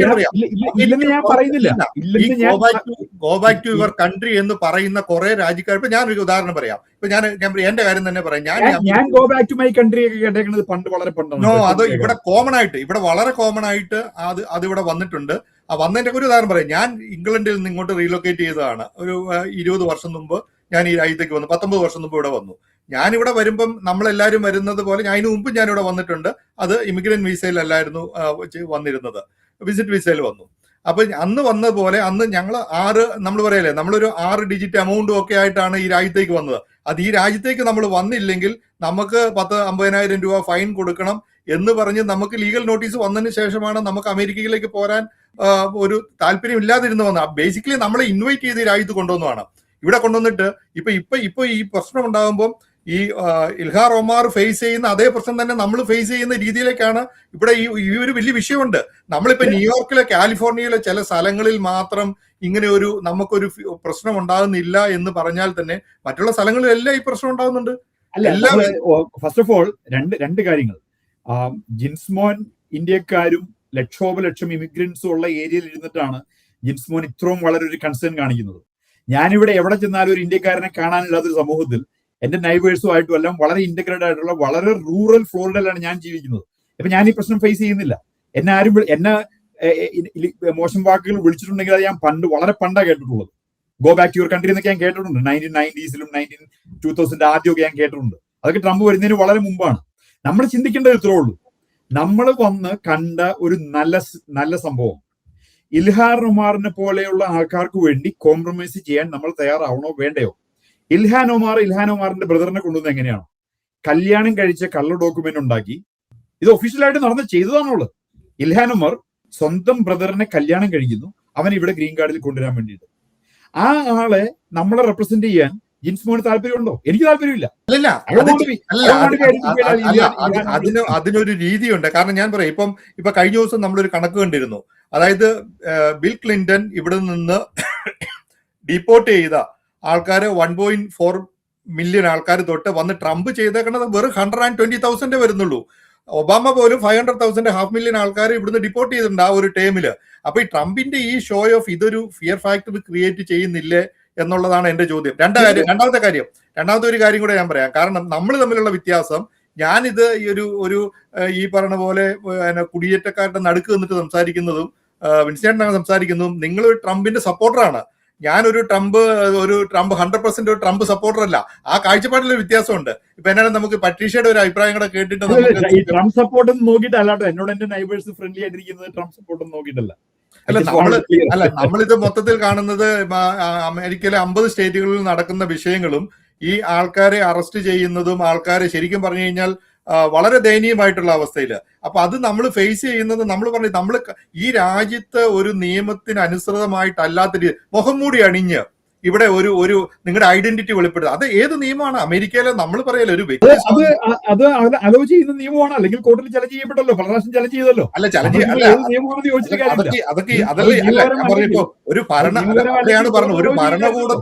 നമ്മളൊരു ഭരണകൂടത്തിന്റെ ഒരു ഭീകരത എന്ന് പറയുന്നത് ആ ഫിയർ ഫാക്ടർ ക്രിയേറ്റ് ചെയ്യാൻ വേണ്ടി തന്നെയാണല്ലോ. ഇത് അമേരിക്കൻ കോർട്ടുകൾ ട്രംപിനോട് ഫ്രണ്ട്ലി അല്ലാത്ത അമേരിക്കൻ കോർട്ടുകൾക്ക് അത് സ്റ്റോപ്പ് ചെയ്യാൻ പറ്റിയില്ലല്ലോ. That means it's legal. So നമ്മൾ അതിനകത്ത് ചില വിഷയങ്ങളുണ്ട്. അത് നിയമപരമായിട്ട് വരുന്ന ഒരു കാര്യമാണ്. ഇപ്പൊ ഫെഡറൽ കോർട്ടിൽ ഈ കേസ് വന്നു കഴിഞ്ഞാൽ ഏതൊക്കെ കോർട്ടിലാണ് ഇത് ചലഞ്ച് ചെയ്തേക്കണമെന്നും ഏതൊക്കെ കോർട്ടിലാണ് അനുകൂലമായിട്ടൊന്നും പ്രതികൂലമായിട്ട് വിധി വന്നാൽ അത് എവിടെയൊക്കെ നടപ്പിലാക്കാൻ പറ്റും എന്നുള്ള വേറെ വിഷയമാണ്. ഞാൻ ഇത്ര പറയുന്നുള്ളൂ ജിൻസ്മോൻ, എന്റെ പോയിന്റ് ഇത്രേ ഉള്ളൂ. നമ്മളിത് ഇമിഗ്രൻസിന്റെ കൂടെ നിന്ന് ഇത് വളരെ ഉള്ളതിനേക്കാളും ഒത്തിരി ഭീകരമായിട്ട് നമ്മൾ ഇതിനെ ചിത്രീകരിച്ച് നമ്മൾ ഇതിന്റെ ഈ ഒരു രാജ്യത്തിന്റെ ഒരു പ്രശ്നമാക്കി ഇതിനെ മാറ്റിക്കഴിഞ്ഞാൽ നമ്മളുടെ രാജ്യമാണ് നമുക്ക് നഷ്ടപ്പെടുന്നത്, നമ്മളുടെ അമേരിക്കയാണ് നമുക്ക് നഷ്ടപ്പെടുന്നത്. നമ്മൾ വന്ന് കണ്ടത് ആ രാജ്യം അതിനേക്കാളും നന്നാക്കാനുള്ള ഉത്തരവാദിത്വവും ആഗ്രഹവും ആവണം നമുക്ക് ഉണ്ടാവേണ്ടത്. നമ്മൾ ഇൽഹാൻ ഒമാറിനെ അല്ല നമ്മൾ ഇതിനകത്ത് ഇൻട്രസ്റ്റ് കാണിക്കേണ്ടത്. ഇൽഹാൻ ഒമാർ ഈ രാജ്യം നശിപ്പിക്കാൻ വന്നവരാണ്. ഇവിടുത്തെ നിയമങ്ങൾ കണ്ടില്ലേ? $9 ബില്യൺ കറപ്ഷനാണ് മിന്നസോട്ടയിൽ നടന്നിരിക്കുന്നത്. $18 ബില്യൺ കറപ്ഷനാണ് ഇപ്പം അവിടെ നടന്നിരിക്കുന്നത്. മിനിസോട്ടയിൽ വളരെ ഓർഗനൈസ്ഡ് ആയിട്ടുള്ള ഓർഗനൈസേഷനിലേക്കാണ്. അതിലൊന്നും നമുക്ക് സംശയമില്ല. പക്ഷേ അതായത് അമേരിക്ക എന്ന് പറയുന്ന ഒരു രാജ്യത്തേക്ക് നമ്മളെല്ലാവരും വരുന്നത് ഇവിടെയുള്ള സ്വാതന്ത്ര്യം എന്ന് പറയുന്ന ഒരു സ്വാതന്ത്ര്യവും നമുക്ക് ഈ രാജ്യത്തിന്റെ പ്രോസ്പെക്ട് കണ്ടിട്ട് തന്നെയാണ് എല്ലാവരും ഇങ്ങോട്ട് വന്നേക്കണത്. എല്ലാവരെയും അതായത് നമ്മുടെ ഒരു ഒറ്റ ചോദ്യം ഇത് മാത്രമേ ഉള്ളൂ. ഈ ഇൽഹാർ ഒമാറിനെ ട്രീറ്റ് ചെയ്യുന്ന പോലെ തന്നെ നമ്മളെയും ട്രീറ്റ് ചെയ്യുന്നതിൽ അവരും തമ്മിലുള്ള വ്യത്യാസം എന്താണ്? അവർ ഇല്ലീഗലായിട്ട് ചെയ്തു എന്നുള്ള കോമൺ പീപ്പിൾ ചെയ്യുന്നില്ലല്ലോ. ഇൽഹാൻ ഒമാറിനെ ട്രീറ്റ് ചെയ്യുന്നത് പോലെ ജിൻസ്മോൻ ആരാധകർ പറയുന്നത്. ഇൽഹാൻ ഒമാർ വാ തുറന്നാൽ ഉള്ളതരം മാത്രം അല്ല പറയുന്ന ഒരു കോൺഗ്രസ് വുമൺ, അല്ല അങ്ങനെയുള്ള you know, and she's അങ്ങനെയുള്ള very anti-American. നൂറുകണക്കിന് അല്ല ഞാൻ പറഞ്ഞു ഇപ്പൊ ഡയറക്റ്റ് ആയിട്ട് എനിക്കൊരു സംഭവം ഉണ്ടാകുന്ന ഇപ്പൊ എന്റെ അടുത്തേക്ക് വന്നു കഴിഞ്ഞാൽ മാത്രമല്ല പറഞ്ഞത്, നൂറുകണക്കിന് ഇൻസിഡൻസ് അമേരിക്കയുടെ പല ഭാഗങ്ങളും നടക്കുന്നുണ്ട്. ഈ go back to your country I think എന്നുള്ള I think that is exaggerated. I കേൾക്കുന്നുണ്ടായിരിക്കില്ല. think it is exaggerated. People are fearful and they are making up unnecessary things. അത് കറക്റ്റ്. അത് തന്നെ നമ്മൾ പറയും. ഈ ഫിയർ ഫാക്ടർ, അതായത് ഒരു രാഷ്ട്രീയം എന്ന് പറയുന്നത് ഇങ്ങനെ ഒരു ഫിയർ ഫാക്ടർ ക്രിയേറ്റ് ചെയ്തിട്ട് ആൾക്കാരെ പേടിപ്പിച്ച് നിർത്തുക. പക്ഷേ ഇതിന്റെ ആഫ്റ്റർ എഫക്ട് എന്ന് പറയുന്നത് ആൾക്കാരെ പേടിപ്പിച്ച് നിർത്തുമല്ല ജിൻസ് മോനെ, അമേരിക്കക്കാരാവേണ്ടതുണ്ട് എന്ന ഉത്തരവാദിത്വം ആൾക്കാരെ ഉറപ്പിക്കുക. അതിന്റെ അകത്ത് പ്രത്യേകിച്ച് ഞാൻ പറയും ഇപ്പൊ നമ്മള് ഇന്ത്യൻ അമേരിക്കൻ എന്ന് പറയുന്ന സംഭവം, രണ്ട് രാജ്യങ്ങൾക്ക് ചെറിയൊരു എക്സാമ്പിൾ, ഇന്ത്യൻ അമേരിക്കൻ, നമ്മളെല്ലാവരും ഇന്ത്യൻ അമേരിക്കൻസാ. ഈ ഇന്ത്യൻ അമേരിക്കൻ എന്ന് പറയുന്ന സംഭവം ഗ്രോ ചെയ്ത് ഇന്ത്യയും അമേരിക്കയും കൂടി ഒരു ഇഷ്യൂ ഉണ്ടായാൽ ഈ ആൾക്കാരെല്ലാം കൂടി ഇന്ത്യനെ സപ്പോർട്ട് ചെയ്യുന്ന ഒരു സംഭവം ഉണ്ടാകാൻ പാടില്ല. നമ്മൾ അമേരിക്കയുടെ ഇൻട്രസ്റ്റ് ടേക്ക് കെയർ ചെയ്യാവുള്ളൂ. We are Americans, we are not Indian Americans. So ഈ സബ് നാഷണാലിറ്റീസിനെ ഡെവലപ്പ് ചെയ്യുന്നതിന് we cannot encourage for the nation. നമ്മുടെ പിള്ളേരുടെ രാജ്യമാണ് നമ്മുടെ രാജ്യം. അല്ല ഇതിപ്പോ ഈ പിള്ളേരാണ് അനുഭവിക്കാൻ പോകുന്നത്. ഇവിടെ എന്താ പ്രശ്നം? അല്ല ഇവിടെ വിഷയം എന്താന്ന് വെച്ച് കഴിഞ്ഞാൽ നമ്മുടെ കളറാണ് വിഷയം. ബ്രൗൺ ആയിട്ടുള്ള കളറും ഈ വൈറ്റ് അല്ലല്ല, ഇത് നമ്മൾ എക്സാജറേറ്റ് പറയുന്നല്ല. അമേരിക്കയില്ലാത്ത പ്രശ്നം നമ്മൾ നമ്മുടെ ബ്രൗൺ കളർ കൊണ്ട് ഫേസ് അല്ല അതിപ്പോ അല്ല നിങ്ങളത് കാണുന്നില്ലാത്തൊരു കുഴപ്പമുണ്ട്. നിങ്ങളൊരു കാണുന്നില്ലാത്ത സാധാരണക്കാരന്റെയും ഇമിഗ്രൻസിന്റെ ഇൻ ജനറൽ കയ്യിലിരിപ്പാണ് പ്രശ്നം, കളറല്ല പ്രശ്നം. രണ്ടും കായാണ്, പക്ഷെ കയ്യിലിരിപ്പാണ് കൂടുതൽ പ്രശ്നം. അല്ല അത് നമുക്ക് അംഗീകരിക്കാൻ പറ്റുന്ന ഒരു കാര്യമല്ല. പറ്റീഷ, ഇവിടെ ടെക്സസിലൊക്കെ എന്താണ് നിങ്ങളുടെ ഒരു അനുഭവം? എങ്ങനെയാണ്? എന്താണ് ഇതിനെ കുറിച്ചുള്ള ഒരു അഭിപ്രായം? ഇത് ഈ ഒരു വിഷയം നമ്മൾ സംസാരിക്കുമ്പോ ഇപ്പൊ വിൻസൻ ചേട്ടൻ പറഞ്ഞതും അല്ലെങ്കിൽ ജിൻസ്മോ പറഞ്ഞതും കൂടെ നമ്മൾ ചേർത്ത് വായിക്കുമ്പോഴത്തേനും ഇപ്പൊ പുള്ളിക്കാരൻ പറഞ്ഞു നിർത്തിയത് എന്താണ്? രണ്ടും കായാണെന്ന്. കയ്യിലിരിപ്പാണോ അത് എന്താ? അടുത്ത വേറെന്തോ ഒന്നും കൂടെ പറഞ്ഞല്ലോ, കളർ. രണ്ടും കൈയാണെന്നുള്ളത്. ഇപ്പൊ ഇപ്പൊ നമ്മളെ സംബന്ധിച്ച് ഇതുവരെ ഈ നിമിഷം വരെ നമ്മൾക്ക് ഇങ്ങനത്തെ ഒരു വിഷയങ്ങളിലേക്ക് നമ്മൾ ഇതുവരേക്കും നമുക്ക് എന്താ പറയാ, ഇങ്ങനെ ഒരു സംഭവങ്ങൾ നമുക്ക് ഇതുവരെയും നമ്മളുടെ വാതിൽ മുട്ടുന്നത് വരെയോ ആണല്ലോ നമുക്ക് പ്രശ്നം, അതിന്റെ സീരിയസ്നെസ് മനസ്സിലാകുക എന്ന് പറയുന്നത്. ഇതുവരെ നമുക്ക് ഉണ്ടായിട്ടില്ല. നമ്മൾ ലോ ആൻഡ് ഓർഡർ ഒക്കെ അനുസരിച്ച് നമ്മൾ മുന്നോട്ട് പോകുന്നുണ്ട്. നമ്മളുടെ ഈ പരിസരത്തൊന്നും നമ്മൾ ഇത് കണ്ടിട്ടില്ല. പക്ഷെ നമ്മൾ ഒരുപാട് ഈ പിന്നെ സോഷ്യൽ മീഡിയയിലും ന്യൂസുകളിലും ഒക്കെ കാണുന്നുണ്ട്. പിന്നെ ആൾക്കാരുടെ അടുത്തോട്ടേക്ക് അവർ പോകുന്നതും, അതായത് അവരുടെ എന്താ പറയാ ഈ ബോർഡർ പിന്നെ അതിക്രമിച്ച് കടക്കുന്നത്, അതായത് വീടുകളിലേക്ക് പോകുന്നതും കടകളിലേക്ക് കയറി പോകുന്നതും, ഈ ഇപ്പൊ ജിൻസ് പറഞ്ഞതുപോലെ തന്നെ മാസ്ക് ധരിച്ചുകൊണ്ട് പോകുന്നതും. അപ്പൊ വെളിയിലുള്ള ഇപ്പൊ ഈ കളറിന്റെ കാര്യം പറഞ്ഞപ്പോഴാണ് ഞാനത് കണ്ടത്. കുറച്ച് ബ്രൗൺ കളറായിട്ടുള്ള ആൾക്കാരെ അറസ്റ്റ് ചെയ്യുമ്പോൾ പോലും വൈറ്റ് പീപ്പിൾ പോയി ചോദിക്കുന്നുണ്ട്, do you have court order എന്ന് ചോദിക്കുന്നുണ്ട്. അതുപോലെ അവർ ചോദിക്കുന്നുണ്ട്. അപ്പൊ അവർ തിരിച്ചു ചോദിക്കുമ്പോൾ ഇവർ ചോദിക്കുന്നുണ്ടല്ലോ, ഇത് 4th Amendment പറയുന്നുണ്ട്, ഞങ്ങൾ അതിനനുസരിച്ചാണ് ഞങ്ങൾ നിങ്ങളോട് ക്വസ്റ്റ്യൻ ചെയ്യുന്നത്, നിങ്ങളുടെ ഐഡന്റിറ്റി വെളിപ്പെടുത്തുക എന്നൊക്കെ പറഞ്ഞിട്ട് വൈറ്റ് പീപ്പിൾ തന്നെ അവരെ ഇത് എന്താ പറയാ ക്വസ്റ്റ്യൻ ചെയ്യുന്നുണ്ട്. സോ അതിൽ കളർ അവിടെ വരുന്നില്ല എന്ന് എനിക്ക് തോന്നുന്നു. പിന്നെ ഈ അമേരിക്കൻ ചരിത്രത്തിൽ നമ്മൾ കുടിയേറ്റം എന്ന് പറയുന്നത് അതൊരു കേന്ദ്ര ബിന്ദു തന്നെയാണ്. എന്നാൽ നമ്മുടെ ഇന്ത്യക്കാരെ എടുക്കുമ്പോഴത്തേനും പല കുടിയേറ്റങ്ങളും അവസരങ്ങളുടെ കൂടെയാണ് വരുന്നത്. അതായത് നമ്മുടെ ഇത് ഒരു എന്താ പറയാ ഇത് കൺട്രി ഓഫ് ഓപ്പർച്യൂണിറ്റി, അല്ലെങ്കിൽ ഇത് അങ്ങനത്തെ ഒരു വിചാരത്തിൽ തന്നെയാണ് ഇവിടെ ആൾക്കാർ വരുന്നത്. അല്ലാതെ ചുമ്മാ വന്ന് ഇങ്ങനെ കണ്ടു പോകാനൊന്നും അങ്ങനെ വരുന്ന ആരും തന്നെ അങ്ങനെ ഉണ്ടെന്ന് തോന്നുന്നില്ല. അമേരിക്കൻ ഈ കുടിയേറ്റ നയം മറ്റുള്ള ഇമിഗ്രൻസ് കൺട്രികളിലുള്ള എല്ലാ പ്രൊഫഷണലുകളെയും വിദ്യാർത്ഥികളെയും കുടുംബങ്ങളെയും അത് എങ്ങനെ ബാധിച്ചിരിക്കുന്നു എന്ന് നമ്മൾ നോക്കുകയാണെന്നുണ്ടെങ്കിൽ ഇവിടെയുള്ള ഈ രാജ്യത്തിന് അവർ ചെയ്തിരിക്കുന്ന സംഭാവനകൾക്ക് അതിന്റെ ബാക്കി അവർക്ക് അതിന്റെ റിസൾട്ട് കിട്ടിയിട്ടുണ്ടോ എന്നുള്ളത് നമ്മൾ ചിന്തിക്കേണ്ടിയിരിക്കുന്നു. കാരണം എത്ര വർഷമാണ് അവരിവിടെ ഇമിഗ്രന്റ് ആയിട്ട് വന്ന, അല്ലെങ്കിൽ അവരവിടെ ഒരു സ്റ്റുഡന്റ് ആയിട്ട് വരികയോ പ്രൊഫഷണലുകളായിട്ട് വരികയോ, അല്ലെങ്കിൽ അവർ ഒരു ഓപ്പർച്യൂണിറ്റി തേടി ഈ രാജ്യത്തേക്ക് വന്നിട്ട് അവർ എത്ര വർഷമാണ് അവരുടെ പിന്നെ ടൈം ആൻഡ് എഫേർട്ട് ഇവിടെ അവർ ഉപയോഗിച്ചിട്ട് ഈ ഒരു രാജ്യത്തിന്റെ ഒരു ഡെവലപ്മെന്റിൽ അവരും അവരുടേതായിട്ടുള്ള ഒരു പങ്ക് കൊടുത്തിട്ടുണ്ട്. അപ്പൊ അവരുടെ ഒരു എന്താ പറയാ ഒരു ഭാവി, അല്ലെങ്കിൽ അവരുടെ നയം, അവരുടെ ഒരു പോളിസി, അല്ലെങ്കിൽ അവരുടെ ഒരു ബാക്കി അവരുടെ ഒരു ഫ്യൂച്ചറിനെ കുറിച്ചൊക്കെ ഉള്ള ഒരു ഇതില് തീരുമാനമെടുക്കാൻ പറ്റാത്തൊരവസ്ഥയിൽ നിൽക്കുന്ന ഒരു ഫാക്ടറാണ് ഇപ്പൊ ഇവിടെ നിലനിൽക്കുന്നത്. അത് ടെക്സസ് മാത്രമല്ല, എല്ലാ സ്ഥലങ്ങളിലും. ഇപ്പൊ ഇവിടെ ടെക്സസിനെ മൊത്തമായിട്ട് എടുക്കുമ്പോഴത്തേനും പ്രത്യേകിച്ച് പറയാനുള്ളതാണ് ഈ ഡാക്ക എന്ന് പറയുന്ന അവർക്കൊക്കെ ഒരു അൺസർട്ടനിറ്റി ഇപ്പോഴും ഉണ്ട്. കാരണം ഈ മാസം, കഴിഞ്ഞ മാസമായിരുന്നു അവരുടെ അവസാനത്തെ അവർക്കൊരു ടൈം ഫ്രെയിം പറഞ്ഞിരുന്നത്. അത് ഇതുവരെയും അതിന്റെ ഒരു റിസൾട്ട് ഇതുവരെയും വന്നിട്ടില്ല. അപ്പൊ എന്ത് ചെയ്യണമെന്ന് അവർക്ക് അറിയത്തില്ല. ഏത് ദിവസവും, എല്ലാ ദിവസവും അവരെപ്പോഴും ജോലിക്ക് വരുന്നതും അല്ലെങ്കിൽ പോകുന്നതും എല്ലാം തന്നെ ഒരു ഈ അൺസർട്ടനിറ്റി നിലനിർത്തിക്കൊണ്ട് തന്നെയാണ്. കാരണം അവർക്ക് അറിയത്തില്ല അടുത്ത സ്റ്റെപ്പ് എന്താണ് വരാൻ പോകുന്നതെന്ന് അറിയത്തില്ല, ഇനി എന്താകുമെന്ന് അവർക്ക് അറിയത്തില്ല, തിരിച്ചവരുടെ നാട്ടിലേക്ക് പോകേണ്ടി വരുമോ എന്ന് അറിയത്തില്ല, ഇവിടെ ജോലി ചെയ്യാൻ പറ്റത്തില്ല, ഇവിടെ ഒന്നുകിൽ ഇവിടെ താമസിക്കുക അല്ലെങ്കിൽ ഇവിടെ ജോലി ചെയ്യുക എന്നുള്ള ഒരു ഇത് പറയുന്നുണ്ട്. ഇവിടെ ജോലി ചെയ്യണമെന്നുണ്ടെങ്കിൽ വേറെ സ്റ്റേറ്റിൽ പോയിട്ട് അവിടെ നിന്ന് വരണമെന്ന് പറയുന്നുണ്ട്. സോ ഇതൊക്കെ ഒരു കോമൺ മനുഷ്യന് നമുക്ക് ചിന്തിക്കുമ്പോഴത്തേനും എന്തൊരു സ്റ്റുപ്പിഡിറ്റി ആണെന്ന് നമുക്ക് തോന്നുന്ന വിധത്തിലൊക്കെയുള്ള നയങ്ങളൊക്കെയാണ് അവര് പറയുന്നത്. അപ്പൊ അത് ആൾക്കാർക്ക് നമുക്ക് എന്താ പറയുക, നമ്മൾ പറയാറില്ല, നമുക്കത് ഡൈജസ്റ്റ് ചെയ്യാൻ പറ്റാത്തൊരു ഇതാണ്. കാരണം ഇവിടെ അവർക്ക് ഫാമിലി ഉണ്ട്, അവർ ഇത്ര നാളും സമ്പാദിച്ചു കൂട്ടിയ അവരുടെ വീടുണ്ട്, അവരുടെ എല്ലാ സമ്പാദ്യങ്ങളും ഇവിടെയുണ്ട്, മക്കൾ പഠിക്കുന്നുണ്ട്. സോ ഇതിനെയൊക്കെ ഇതെല്ലാം സമ്പാദ്യങ്ങളും ഇതെല്ലാം ഇവിടെ വിട്ട് ഉപേക്ഷിച്ചിട്ട് വേറൊരു സ്റ്റേറ്റിലേക്ക് മൂവ് ചെയ്യുക, എന്നിട്ട് ഇവിടെ ജോലിക്ക് വരിക, അല്ലെങ്കിൽ ജോലി ഇല്ലാതെ ഇവിടെ നിൽക്കുക, പിന്നെ അതെങ്ങനെ സർവൈവ് ചെയ്യാൻ പറ്റും?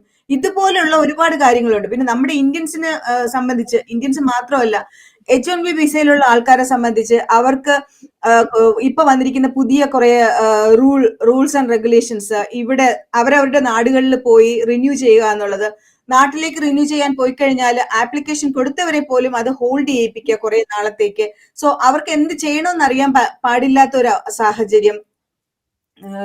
ഇപ്പൊ ഓഫീസുകളൊക്കെ ആണെങ്കിൽ നമുക്ക് ലീവ് ഒക്കെ ഉള്ളത് തന്നെ ഒരു 3 weeks ഒക്കെയാണ് മാക്സിമം നമുക്ക് ലീവ് കിട്ടുന്നത്, ഒരുമിച്ച് കിട്ടുന്ന ലീവ് എന്ന് പറയുന്നത്. അത് കഴിയുമ്പോഴത്തേനും നമ്മൾ പിന്നെ ലീവ് എടുത്തു കഴിഞ്ഞാൽ നമുക്ക് ഓഫ് ഷോറിൽ നിന്ന് ജോലി ചെയ്യാനുള്ള സാധ്യതകൾ ഉണ്ടായിരിക്കും. മിക്കവാറും കമ്പനികൾ, IT കമ്പനികൾക്കൊക്കെ അതിനുള്ള അവസരങ്ങളുണ്ട്. പക്ഷെ അപ്പൊ നമ്മളുടെ സാലറിയിൽ വ്യത്യാസം വരും. പിന്നെ സാലറിയിൽ വ്യത്യാസം വരുമ്പോഴത്തേനും നമ്മളുടെ സർവൈവ് ചെയ്യാനുള്ള ബുദ്ധിമുട്ടുണ്ടാകുന്നുണ്ട്.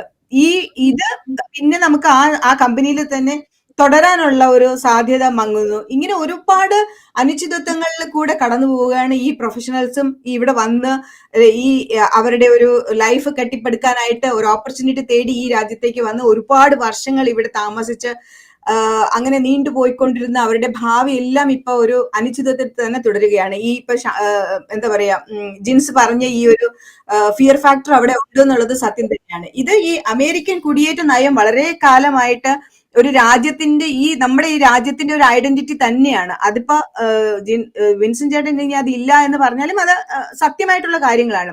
ഈ ലോകത്തെമ്പാടുമുള്ള എല്ലാ പ്രതിഭകളെയും ഒരു നവീകരണത്തിന്റെ ഭാഗമായി അല്ലെങ്കിൽ ഒരു ഡിഫറെന്റ് കൾച്ചറിന്റെ ഭാഗമായിട്ട് ഇങ്ങോട്ടേക്ക് ആകർഷിച്ചിട്ടുണ്ട്. കാരണം ഇവിടെ അങ്ങനെയാണ്, ഇതൊരു ഇമിഗ്രന്റ് കൺട്രിയാണ്, ഇവിടെ എല്ലാവർക്കും സ്വാഗതമാണ്, എല്ലാവർക്കും സ്വാതന്ത്ര്യത്തോടെ സംസാരിക്കാനും സ്വാതന്ത്ര്യത്തോടെ നടക്കാനും പഴകാനുമുള്ള ഒരു എന്താ പറയാ, അതിനുള്ള സ്വാതന്ത്ര്യം ഉണ്ടെന്നുള്ള ഒരു പിക്ചറാണ് ഒരു ഇമേജാണ് നമ്മൾ ലോകത്തിന് കൊടുത്തിരുന്നത്.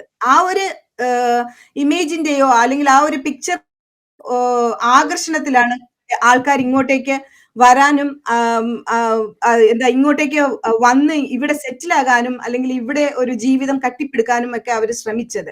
പക്ഷെ പെട്ടെന്ന് അതെല്ലാം സ്റ്റാർട്ട് ചെയ്ത് അല്ലെങ്കിൽ എല്ലാം ഒരു വിധത്തിലൊന്ന് കെട്ടിപ്പടുത്ത് ഒന്ന് സെറ്റിലായി വരുമ്പോഴത്തേനും പെട്ടെന്ന് അതെല്ലാത്തിനെയും ഇവിടെ ഇട്ടിട്ട് ഉപേക്ഷിച്ചിട്ട് പോവുക എന്ന് പറയുമ്പോഴത്തേനും അത് എത്രമാത്രം ഒരു കുടുംബത്തിന് സംബന്ധിച്ച് അത് എത്രമാത്രം ബുദ്ധിമുട്ടുണ്ടാക്കുന്ന കാര്യമാണെന്നും ഒക്കെ നമുക്ക് ചിന്തിക്കാവുന്ന കാര്യങ്ങളാണ്.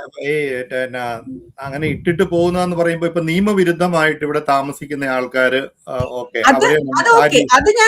ആ രീതിയിൽ ട്രീറ്റ് ചെയ്യുക. ഇപ്പൊ നമ്മൾ മിനിസോട്ടയിൽ പറയുവാണെങ്കിൽ ഇപ്പോൾ ഏകദേശം $18 ബില്യൺ ഒരു കറപ്ഷനാണ്. പല കാര്യങ്ങൾ തൊട്ടും അവിടെ സോമാലിയൻ ഇമിഗ്രൻസ് ഇൽഹാർ ഒമാറിന്റെ നേതൃത്വത്തിലായിരിക്കും അങ്ങനെയുള്ള വലിയൊരു കറപ്ഷൻ ഉണ്ട്. അവരെ നമ്മൾ സപ്പോർട്ട് ചെയ്യുന്നില്ലല്ലോ, അങ്ങനെയുള്ള കാര്യങ്ങൾ നമ്മൾ സപ്പോർട്ട് ചെയ്യുന്നില്ലല്ലോ.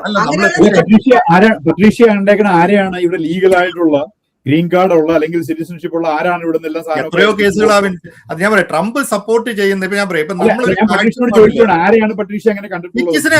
സിറ്റിസനെ അറസ്റ്റ് ചെയ്തേക്കണ എത്രയോ കേസുകളുണ്ട് ഇവിടെ. സിറ്റിസനെ അറസ്റ്റ് ഒരു കേസ്, ഒരു എക്സാമ്പിൾ വിത്ത് നെയിം ആൻഡ് നിങ്ങളെ യൂട്യൂബിൽ അല്ലല്ല, അതിപ്പോ നമ്മളിങ്ങനെ പറഞ്ഞു, നിങ്ങളെ യൂട്യൂബിൽ ഒന്ന് എടുത്ത് സിറ്റിസൺ ആയിട്ടുള്ള ആൾക്കാരെ, ഞാൻ സിറ്റിസൺ ആണെന്ന് പറയുന്ന ആൾക്കാരെ അല്ലല്ല, അവിടെ അതാണ് എന്റെ ചോദ്യം. അവിടെ സിറ്റിസൺ അല്ല, ട്രംപിന്റെ ഇപ്പൊ ഞാൻ പറയാം, ട്രംപിന്റെ കയ്യിൽ നിന്ന് ഈ ഒരു വിഷയം പോയി. അതായത് പറഞ്ഞുകൊണ്ടിരിക്കുന്നതാണ് പ്രശ്നം. നമ്മൾ ഈ രാജ്യത്തിന്റെ കാര്യം ഒരു കാര്യം പറയട്ടെ, ഇതെന്നാന്നറിയോ? ഇപ്പൊ നിങ്ങള് ട്രംപ് ഇപ്പൊ ഒരു ആശയം നടപ്പിലാക്കി. അതായത് നിങ്ങൾ പറയാണ് ഒരു രാജ്യത്തിന്റെ ഭരണാധികാരി സംസാരിക്കുന്ന രീതിയിലല്ലല്ലോ അദ്ദേഹം. അദ്ദേഹം ഭയങ്കര ഇന്റലക്ച്വൽ, അദ്ദേഹത്തിന്റെ അനുഭാവികൾ പറഞ്ഞിട്ട് അദ്ദേഹം ഭയങ്കര ഇന്റലക്ച്വൽ ആണ്, അയാൾ ഡിഫറെന്റ് ടാക്ടീസ് ആണ്, നെഗോഷിയേഷന്റെ ഭാഗമാണ്. അപ്പം ഒരാള് പറയുമ്പോൾ നിങ്ങൾ ഇന്ന ആൾക്കാർ, അല്ലെങ്കിൽ സൊമാലിയൻസ്, അവിടെ ആ രാജ്യം അങ്ങനെ കിടക്കുന്നവരാണ്, നിങ്ങൾ മുഴുവൻ ട്രംപിനെ സപ്പോർട്ട് ചെയ്ത എത്രയോ ആൾക്കാർ സൊമാലിയൻ അവിടെ ഈ മിനിസോട്ടയിൽ തന്നെയുണ്ട്. എത്ര പേരുടെ സ്പീച്ച് നമ്മുടെ ട്രംപിന് സോമാലിയക്കാർ, ഇവിടെ ഉള്ള മൊത്തം സോമാലിയക്കാരിൽ ഒരു 1% പോലും ട്രംപിനെ സപ്പോർട്ട് ചെയ്തിട്ടുണ്ടാവില്ല. I can guarantee you that. ഉണ്ടായിട്ടില്ല എന്നുള്ളതല്ല, ചെയ്തിട്ടുണ്ടെന്ന്, ട്രംപിനെ സപ്പോർട്ട് ചെയ്തിട്ടുണ്ടെന്ന് പ്രസംഗിച്ചു. അല്ലല്ല, അത് ഒരു രാഷ്ട്രത്തെ സപ്പോർട്ട് ചെയ്തിട്ടുണ്ടെന്ന് പറയുന്നത് നമ്മൾ സപ്പോർട്ട് അല്ലല്ല, അത് ഒരു രാഷ്ട്രത്തെ സംബന്ധിച്ചിടത്തോളം ട്രംപിനെ സപ്പോർട്ട് ചെയ്തോ ഇല്ലയോ എന്നുള്ളതല്ല വിഷയം. അമേരിക്ക എന്ന് പറഞ്ഞ രാജ്യത്ത് 2 രാജ്യങ്ങൾ അല്ലല്ല, ഇതിന്റെ വിഷയം എന്താ? ഇപ്പൊ വിഷയം എന്താന്ന് വെച്ച് കഴിഞ്ഞാൽ, പ്രൗഡ് ബോയ്സ് ഇത് ഏറ്റെടുത്തോ എന്നുള്ളതാണ് നമ്മുടെ ചോദ്യം. കാരണം പുള്ളി കുറെ കാര്യങ്ങൾ പറഞ്ഞു. ട്രംപിന്റെ പ്രസംഗങ്ങളിലെല്ലാം വളരെ കൃത്യമായിട്ടുള്ള, കാരണം അമേരിക്ക എന്ന് പറഞ്ഞ ഒരു multi cultural, multi national BLM എന്നെ ഉപദ്രവിക്കാൻ ശ്രമിച്ചപ്പോ, അതായത് ബ്ലാക്ക് ലൈവ്സ് മാറ്ററിന്റെ ബ്ലാക്ക് ബ്രൗൺ ആൾക്കാരെ എന്നെ ഉപദ്രവിക്കാൻ ശ്രമിച്ചപ്പോ അതിൽ നിന്നും എന്നെ പ്രൊട്ടക്ട് ചെയ്തത് പ്രൗഡ് ബോയ്സ് ആണ്. അപ്പൊ ഞാൻ ആരോട് നിൽക്കണം? അല്ല, ആയിക്കോട്ടെ, അല്ല അത് കുഴപ്പമില്ല, അത് ഞാൻ പറഞ്ഞല്ലോ. നിങ്ങൾ ഇപ്പൊ അന്ന് അവിടെ ഉണ്ടായിരുന്ന ആൾക്കാർ. പക്ഷെ ഇപ്പൊ എന്നാന്നറിയോ, ഇപ്പൊ നിങ്ങൾ ചോദിക്കുന്ന കേസിൽ സിറ്റിസൺ ഉള്ള ആൾക്കാരെ അറസ്റ്റ് ചെയ്തിട്ടുണ്ട്. എത്ര കേസുകൾ അറസ്റ്റ് ചെയ്തേക്കണു? ഏതൊക്കെ രീതിയിൽ?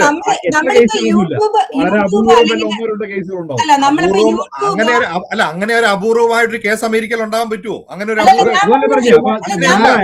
ട്രംപ് അഡ്മിനിസ്ട്രേഷന് നാറാനായിട്ട് എത്ര ആഗ്രഹം ഉണ്ടെങ്കിൽ അവരൊരു സിറ്റിസൺ അറസ്റ്റ് ചെയ്യുള്ളൂ. അല്ല മിൻസിൻ ചേട്ടാ, യൂട്യൂബ് നോക്കിയോ അല്ലെങ്കിൽ നമ്മൾ സോഷ്യൽ മീഡിയയിൽ വരുന്ന കാര്യങ്ങൾ നോക്കിയോ കൃത്യമായിട്ട് സ്ഥിതിവിവര കണക്കുകളൊന്നും വിശ്വസിക്കാവുന്ന ഒരു കാലഘട്ടത്തിലല്ല നമ്മളിപ്പോ ജീവിക്കുന്നത്. കാരണം അതൊക്കെ നമുക്ക് ഒത്തിരിയധികം ഫേക്ക് ന്യൂസുകളും വരുന്നുണ്ട്. ഞാൻ വേറൊരു കാര്യം ചോദിക്കട്ടെ, ഇപ്പൊ ഈ സ്ഥിതിവിവര കണക്കുകൾ അല്ലെങ്കിൽ എന്താ സ്റ്റാറ്റിസ്റ്റിക്സ് വെച്ചുകൊണ്ട് റിയൽ ആളുകൾക്ക് ഈ നയങ്ങളൊക്കെ എങ്ങനെ ബാധിക്കുമെന്ന് നമുക്ക് ചിന്തിക്കാൻ പറ്റുമോ? അല്ലെങ്കിൽ നമുക്ക് അതിനെക്കുറിച്ച് പറയാൻ പറ്റുമോ? റിയൽ ആയിട്ട് ഇങ്ങനെ ഒരു നയം അല്ല, ഞാൻ ചോദിക്കട്ടെ, അപ്പൊ ഈ H1B വിസക്കാർ ഇവിടെ വന്നു, അത് അവര് ലീഗലായിട്ട് വന്ന ആൾക്കാരല്ലേ? അവര് ഇല്ലീഗലായിട്ട് വന്നവരൊന്നും അല്ലല്ലോ, അവര് ലീഗലായിട്ട് വന്ന ആൾക്കാരാണല്ലോ. സോ അവർക്ക് ഈ നയങ്ങളൊക്കെ, ഇങ്ങനെയുള്ള നയങ്ങള്, അതായത് ഈ ഒരു പിന്നെ അവരുടെ റിന്യൂവൽ ഇത് ഹോൾഡ് ചെയ്യുക, അല്ലെങ്കിൽ അതിനെ മാറ്റിവെക്കുക, അവരുടെ നാട്ടിലേക്ക്, അപ്പൊ അങ്ങനെയുള്ള നയങ്ങളൊക്കെ അമേരിക്കയിലുള്ള ഒരേ H1കാരനും ഒരു പ്രശ്നവും ഉണ്ടാവുന്ന ഒരു നിയമങ്ങളും ഒരു റൂളും ആരും ഒന്നും പാസ്സാക്കിയിട്ടില്ല. നാട്ടിലേക്ക് ഇപ്പൊ പോയിട്ട് അവര് റിന്യൂ ചെയ്യാൻ കൊടുത്ത ആൾക്കാർ നാട്ടിലേക്ക് പോയിട്ടുണ്ട്. നാട്ടിലേക്ക് പോയ ആൾക്കാർ നിയമമുണ്ടോ? നിയമത്തിന് അതീതമായിട്ട് അമേരിക്കയിൽ നടക്കാത്ത പല കാര്യങ്ങളുമാണ് നടന്നുകൊണ്ടിരിക്കുന്നത്. ഇപ്പൊ H1Bക്കാരോട് നിങ്ങൾ ഇപ്പം ഈ ഡിസംബറിൽ കൊടുത്ത അപ്പോയിന്റ്മെന്റ് അടുത്തൊരു 3 മാസം കഴിഞ്ഞ് മാർച്ച് തൊട്ട് അപ്പോയിന്റ്മെന്റ് റിന്യൂ ഏതെങ്കിലും രീതിയിൽ, കാരണം ഞാൻ കൃത്യമായിട്ട് അറിയാം, 19-20 വർഷം ഇവിടെ ജീവിച്ച ആൾക്കാർ, ഗ്രീൻ കാർഡ് ആയിട്ട് ഈ രാജ്യത്തേക്ക് വന്ന ആൾക്കാര്, അവരുടെ ഇന്റർവ്യൂ തന്നെ ഇപ്പം 20-25 ക്വസ്റ്റ്യൻ ആണ് സിറ്റിസൺഷിപ്പിന് ഉണ്ടായിരുന്നത്. അത് 100 ക്വസ്റ്റ്യൻ ആയിട്ട് വളർത്തി. 60-65 വയസ്സുള്ള ആൾക്കാർ നിസാര കാരണങ്ങൾ പറഞ്ഞ് ഇത് ഡിനൈ ചെയ്യുന്നു. അതായത് ഇതൊരു പോളിസിയാണ്. ഞാൻ നേരത്തെ ചോദിച്ച ചോദ്യം തന്നെ ജിൻസ്മോനോട് ഞാൻ ഒന്നും കൂടി ചോദിക്കുവാണ്. അമേരിക്കയിൽ വരുന്ന ആൾക്കാർ, ഞാൻ ഉൾപ്പെടെയുള്ള, ജിൻസ്മോൻ ഉൾപ്പെടെയുള്ള, പട്രീഷ്യ ഉൾപ്പെടെയുള്ള ആൾക്കാര്, നമ്മൾ അമേരിക്ക എന്താണെന്ന് അറിയുന്നതും ഈ രാജ്യത്തെ നമ്മൾ കാര്യമായിട്ട് നമ്മുടെ സ്വന്തമായിട്ട് കരുതി ഈ രാജ്യത്തിന്റെ ഹിസ്റ്ററിയും ഈ രാജ്യത്തിന്റെ ചരിത്രവും ഈ രാജ്യത്തിന്റെ ഫിലോസഫിയും അഡോപ്റ്റ് ചെയ്യുന്നത് നല്ലതാണോ ചീത്തയാണോ? അല്ല, അല്ലെന്ന് ആരും പറഞ്ഞില്ലല്ലോ. പക്ഷെ അവിടെ അതൊക്കെ നമുക്കൊരു വാദത്തിന് വേണ്ടി, ആ വാദത്തിന് വേണ്ടി 4 ചോദ്യം ചോദിക്കുന്നത്. ഇതെന്നാന്നറിയോ, ഇത് വിഷയം എന്താന്ന് വെച്ച് കഴിഞ്ഞാൽ, ഇതിന്റെ ഒരു കളർ വിഷയമായിട്ട് വരുന്നതിന്റെ കാര്യം, ഞാൻ പറയാം, ഇപ്പൊ ട്രംപ് എന്നാ പറഞ്ഞിരുന്നത്, ട്രംപ് ഇവിടെ ഇപ്പൊ ഈ ഐസ് അറസ്റ്റ് ചെയ്യുന്ന ആൾക്കാരിൽ കൂടുതലും പണി എടുത്തുകൊണ്ടിരിക്കുന്ന ആൾക്കാരെ, അല്ലെങ്കിൽ ഇലക്ട്രിക്കൽ വർക്ക് ചെയ്തുകൊണ്ടിരിക്കുന്ന, അല്ലെങ്കിൽ ഡ്രൈവ് മേസണറി വർക്ക് ചെയ്തുകൊണ്ടിരിക്കുന്ന ആളെ ചുരുട്ടിക്കൂട്ടി അറസ്റ്റ് ചെയ്യുന്നു.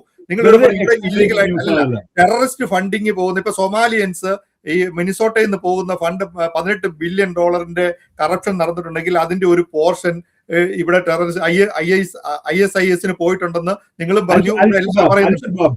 അല്ല, അങ്ങനെ ഏതെങ്കിലും ഒരു ഇസ്ലാമിസ്റ്റിനെ, ഏതെങ്കിലും ഒരാളെ അറസ്റ്റ് ചെയ്യുന്ന ഒരു പടം നിങ്ങൾ ഏതെങ്കിലും, ഞാനിപ്പോ പെട്രീഷയോട് പറഞ്ഞ ഒരു കോതിയുണ്ട്, നമ്മൾ യൂട്യൂബിൽ ഉണ്ടെന്ന് പറഞ്ഞാൽ യൂട്യൂബിൽ വെറുതെ അപ്ലോഡ് ചെയ്യുന്ന മെയിൻ സ്ട്രീം ചാനലുകാര് റിപ്പോർട്ട് ചെയ്തിട്ട് യൂട്യൂബിൽ കിടക്കുന്ന കാര്യങ്ങളാണ് നമ്മൾ പറഞ്ഞത്.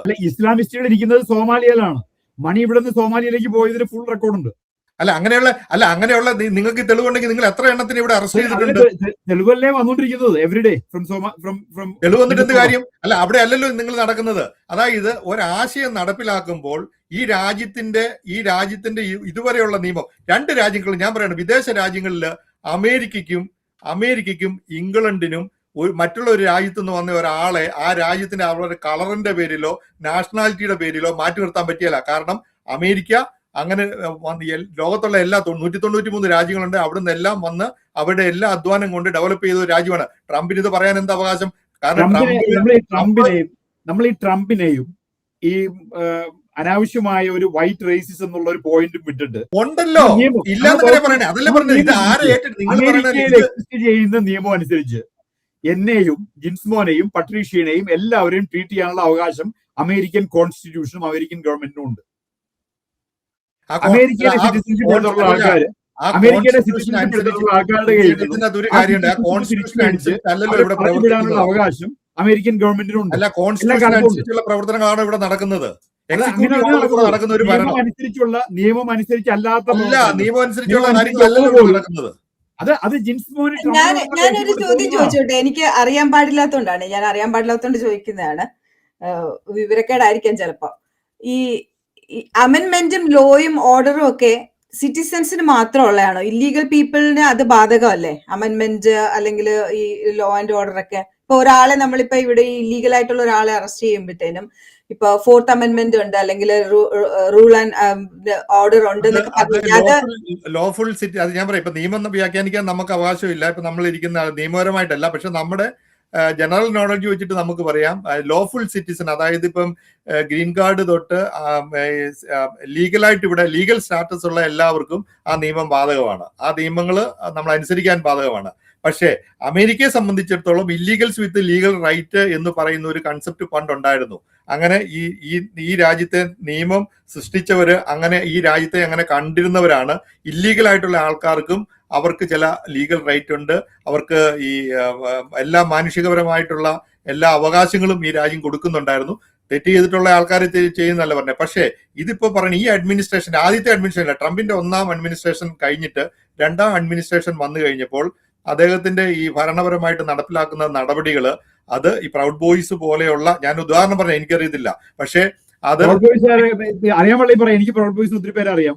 50 സംസ്ഥാനങ്ങളിൽ നിന്ന്, അമേരിക്കയിലെ 50 സംസ്ഥാനങ്ങളിൽ നിന്നും ഇങ്ങനെയുള്ള ഇൻസിഡന്റ് റിപ്പോർട്ട് ചെയ്യുന്നുണ്ട്. നിങ്ങൾ നമ്മൾ ഇവിടെ ഇരിക്കുന്നതുകൊണ്ട് go back to your country എന്ന് നമ്മളോട് പറയാൻ ഒരു അവകാശം ഈ രാജ്യത്ത് എത്ര പേര് കഴിഞ്ഞ ഒരു മാസത്തിൽ എത്ര പേര് പറഞ്ഞു go back to your country? എന്നോട് പറയണ്ട. ഇപ്പൊ നിങ്ങൾ ഈ അമേരിക്കയിൽ 50 സ്റ്റേറ്റിലും പറയണ്ട, എന്റെ അടുത്ത് വന്ന് പറയുമ്പോൾ മാത്രമല്ല. അങ്ങനെയാണെങ്കിൽ അതെന്നാ വെച്ച് കഴിഞ്ഞാലേ, ഞാൻ ഈ നേരത്തെ പറഞ്ഞ പോലെ നമ്മളുടെ വീടിന്റെ വാതിക്കൽ വന്ന് എത്തുമ്പോൾ മാത്രമേ നമുക്ക് അതിന്റെ ഒരു വീടിന്റെ വാതിക്കലോട്ടൊന്നും വരില്ല. നമ്മുടെ വാതിക്കൽ നമ്മളുടെ മാത്രമേ നമുക്ക് അതിന്റെ ഒരു ഇത് മനസ്സിലാവുള്ളൂ. നിയമപരമായ പ്രൊട്ടക്ഷൻ മാത്രമേ നമുക്ക് ആവശ്യമുള്ളൂ. നമ്മളപ്പോ അന്ന് പറഞ്ഞിട്ട് നമ്മൾ ഇല്ലീഗലായിട്ട് നമ്മൾ ഇവിടെ ഒന്നും ചെയ്യുന്നില്ല. നമ്മള് ഇപ്പൊ പോലീസ് നമ്മളെ പുള്ളി ചെയ്ത് കഴിയുമ്പോഴത്തേനും നമ്മൾ അവർ ചോദിക്കുന്ന ചോദ്യങ്ങൾക്ക് മറുപടി പറയുകയും അവർ പറയുന്നത് പോലെ നമ്മൾ ചെയ്യുകയും ചെയ്തു കഴിഞ്ഞാൽ, റെസിസ്റ്റ് ചെയ്യാതിരുന്നു കഴിഞ്ഞാൽ നമുക്കൊരു പ്രശ്നമില്ല. പക്ഷെ അതിനെ എതിർക്കുകയും തിരിച്ച് ചോദ്യങ്ങൾ അങ്ങോട്ട് ചോദിച്ചുകൊണ്ടിരിക്കുകയും ചെയ്തു കഴിയുമ്പോഴത്തേനും അത് ഇല്ലീഗൽ. എന്റെ 2 ആൺപിള്ളേരോട് ഞാൻ ബാറിലോ വല്ലതും പോയി അടിപിടി ഉണ്ടാക്കി പോലീസ് വന്നു കഴിഞ്ഞാൽ, പോലീസ് വരുമ്പോഴത്തേക്കും പോലീസിന് റെസിസ്റ്റ് ചെയ്തിട്ട് ഇവിടെ ആരും വിജയിക്കാറില്ല. So just listen to everything what they say, we can deal with the issue tomorrow. ഞാൻ രണ്ടാമത്തോട് അവര് ടീനേജ് കഴിഞ്ഞപ്പോഴത്തേക്കും പറഞ്ഞിട്ടുള്ളതാണ്. അപ്പൊ ഇതൊക്കെ സംഭവിക്കാവുന്ന കാര്യങ്ങളാണ്. നിയമപരമായിട്ട് നമ്മൾ നേരിടും പ്രശ്നങ്ങൾ ഉണ്ടായാൽ. അത് ആവശ്യമില്ലാത്ത ഈ സ്കിൻ കളറിന്റെ സംഭവം ഇതിനകത്ത് കൊണ്ടുവരാണ്ടിരിക്കുക. ഇവിടെ വന്ന പോർച്ചുഗീസുകാരും പറഞ്ഞോട്ടെ, ട്രംപിനോട് വിജയപ്പെട്ട് നിൽക്കുന്ന ആൾക്കാർക്ക് പറയാം ഇതിന്റെ അകത്ത് കളർ പറയേണ്ട, പക്ഷെ കളർ ഉണ്ടെന്നേ. ഈ കളറില്ലാത്ത കാര്യം ഞാൻ കളർ ഇല്ല എന്നുള്ളത് ജിൻസ്മോനെ ഞാൻ പ്രൂവ് ചെയ്ത് തരാം. 1800s പറഞ്ഞത് ഞാനത് പറയട്ടെ, ഒരു സെക്കൻഡ് ഒന്ന് പറഞ്ഞു കഴിയട്ടെ. നമ്മുടെ ഒരാളുടെ അനുഭവം അല്ല പറയണത്. അമേരിക്കയുടെ 50 സ്റ്റേറ്റുകളിൽ നിന്നും ഇങ്ങനെയുള്ള ഇൻസിഡൻസ് ഞാനത് പറയട്ടെ. ഈ ഒരു ഫിയർ ഫാക്ടർ തന്നെയാണ് നമ്മുടെ ജന്മരാജ്യമായിട്ടുള്ള ഇന്ത്യയിൽ നടന്നുകൊണ്ടിരിക്കുന്നത്. ഇങ്ങനെയാണ് ഭരണാധികാരികൾ ഒരു നിയമം നടപ്പിലാക്കുന്നത്. ഇതില്ല എന്ന് പറയാം. നമുക്ക് ഈ ഒരു രാഷ്ട്രീയത്തോട് വിധേയത്വം ഉണ്ടെങ്കിൽ ആ വിധേയത്വം അനുസരിച്ച് ഞാൻ ഒറ്റ പോയിന്റ് കേക്ക് ജിൻസ്മോൻ. നമ്മൾ സ്പെയിനിൽ നിന്നും പോർച്ചുഗീസിൽ നിന്നും അയർലൻഡിൽ നിന്നും ഇറ്റലിയിൽ നിന്നും വന്ന കാത്തലിക്സിന് ഇവിടെ ഉണ്ടായിരുന്ന Americans in the 1800s they treated so badly. എല്ലാം വെളുത്തതാണ്. സ്പെയിനിൽ നിന്നും പോർച്ചുഗീസിൽ നിന്നും അയർലൻഡിൽ നിന്നും ഇറ്റലിയിൽ നിന്നും വന്ന കാത്തലിക്സിന് the white Americans treated so badly because they were Catholics. They were different. So skin color അല്ല ഇതിനകത്ത് ഇഷ്യൂ. ഇപ്പോഴത്തെ പുതിയ ഇമിഗ്രൻസ് ബ്രൗൺ സ്കിൻ ഉള്ളവരായി പോയി. എപ്പോഴും പുതിയ ഇമിഗ്രൻസിനെ പഴയ ഇമിഗ്രൻസ് അത് ഈ രാജ്യത്തുണ്ടായിരുന്നു. നമ്മൾക്ക് ഈ പറഞ്ഞ പോലെ കളേഡായിട്ടുള്ളവർക്ക് പ്രത്യേക സ്ഥലം ഉണ്ടായിരുന്ന, റെസ്റ്റോറന്റുകൾ വരെ ഉണ്ടായിരുന്ന ഒരു കാലം ഉണ്ടായിരുന്നു. അവിടുന്ന് നമ്മൾ പുരോഗമനപരമായി പോയതിനു ശേഷം ഇപ്പോൾ ഇത് നിങ്ങൾ അങ്ങനെയുള്ള പുരോഗമനത്തെ കുറിച്ചല്ല ഞാൻ പറഞ്ഞത്. ഇവിടെയുള്ള ജനറൽ വൈറ്റ് പോപ്പുലേഷന്റെ ഇടയിൽ ഈ പറഞ്ഞ കാത്തലിക് രാജ്യങ്ങളിൽ നിന്ന് വന്ന ആൾക്കാരെ ചെറിയ വളരെ ലോ ക്വാളിറ്റി ആയിട്ട് കൺസിഡർ ചെയ്ത് അവര് മീനിയൽ ആയിട്ട് കൺസിഡർ ചെയ്ത ഒരു കാലഘട്ടം ഇവിടെ ഉണ്ടായിരുന്നു. അത് ഞാൻ പറഞ്ഞു വന്ന ഇത്രേ ഉള്ളൂ. അവർക്ക് അത് പറയാനുള്ള യാതൊരു പ്രോമിനൻസും ഇല്ല എന്ന് മാത്രമേ ഞാൻ ഇതിന്റെ അകത്ത് പറഞ്ഞിട്ടുള്ളൂ. ആർക്കും പ്രോമിനൻസ് ഇല്ല, നമുക്കും ഇല്ല. നമ്മുടെ ഇവിടുത്തെ ബ്രാഹ്മണന്മാര് അങ്ങോട്ട് പോകണ്ട. ഇവിടുത്തെ കാര്യം പറയാം. ഇവിടെ കാത്തലിക്സിനോടോ പ്രൊട്ടസ്റ്റന്റുകാരോടോ ഈവൻ ഹിന്ദുക്കളോടോ മുസ്ലിംസിനോടോ ഇത് പറയാനുള്ള അവകാശം ഒരു പ്രോമിനൻസും ഒരാൾക്കും ഇല്ല. ഞാൻ പ്രത്യേകിച്ച് പറയാ, എന്നെ പോലെയുള്ള ആൾക്കാർ, അല്ലെങ്കിൽ നമ്മൾ ഇന്ത്യയിൽ നിന്ന് വന്നിട്ട് ഏറ്റവും കൂടുതൽ ഇല്ലീഗലായിട്ട് വരാത്ത ഒരു കൺട്രി, നമ്മൾ ഏറ്റവും കൂടുതൽ ഇപ്പൊ H1B കൊടുത്തിട്ട് ഇതിന് മുന്നിലുണ്ടായിരുന്ന പ്രശ്നം ഇല്ലീഗൽ അല്ലാത്ത ജിൻസ്മോൻ കാണാത്ത ഇതൊന്നും പക്ഷേ ആന്ധ്രക്കാര് ജോലി ചെയ്യുന്ന സ്ഥലത്ത് ഞാനിത് കണ്ടുകൊണ്ട് ജീവിച്ചതാണ് 10-20 കൊല്ലമായിട്ട്. ഖമ്മത്തിലുള്ള എന്റെ മാനേജർ ആയി കഴിഞ്ഞാൽ റെഡ്ഡി ഉടനെ സ്ഥലം വിടും. ബിക്കോസ് റെഡ്ഡിക്ക് അറിയാൻ പിന്നെ ആ ഗ്രൂപ്പിൽ നിൽക്കാൻ പറ്റില്ല. ഖമ്മും റെഡ്ഡിയും തമ്മിലുള്ള ഇഷ്യൂ ആന്ധ്രക്കാരുടെ ഇടയിൽ. നമ്മുടെ അമേരിക്കൻ കമ്പനികളുടെ കാര്യമാണ് പറയുന്നത്. ഇന്ത്യക്കാർക്കുള്ളത്രയും റേസിസം ഈ ലോകത്തിൽ വേറെ ഒരു മനുഷ്യർക്കും ഇല്ല. പീരിയഡ്. ഇന്ത്യക്കാർക്കുള്ളതും ഈ വലിപ്പച്ചെറുപ്പ വ്യത്യാസം, പൈസ ഉള്ളവനും പൈസ ഇല്ലാത്തവനും തമ്മിലുള്ള വ്യത്യാസം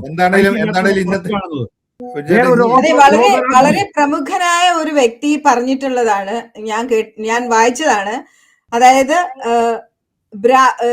ക്ഷത്രിയൻ എത്ര നല്ലവനായാലും ബ്രാഹ്മണനാകില്ല, വൈശ്യൻ എത്ര നല്ലവനായാലും അതുപോലെ തന്നെയാണ് ഇവിടെ നമ്മൾ ഇനിയിപ്പോ എത്ര തന്നെ നമ്മൾ നല്ലവരായാലും ഈ ബ്രൗൺ സ്കിന്നുകാരും പോയി വെള്ളക്കാരനാകാനും പോകുന്നില്ല.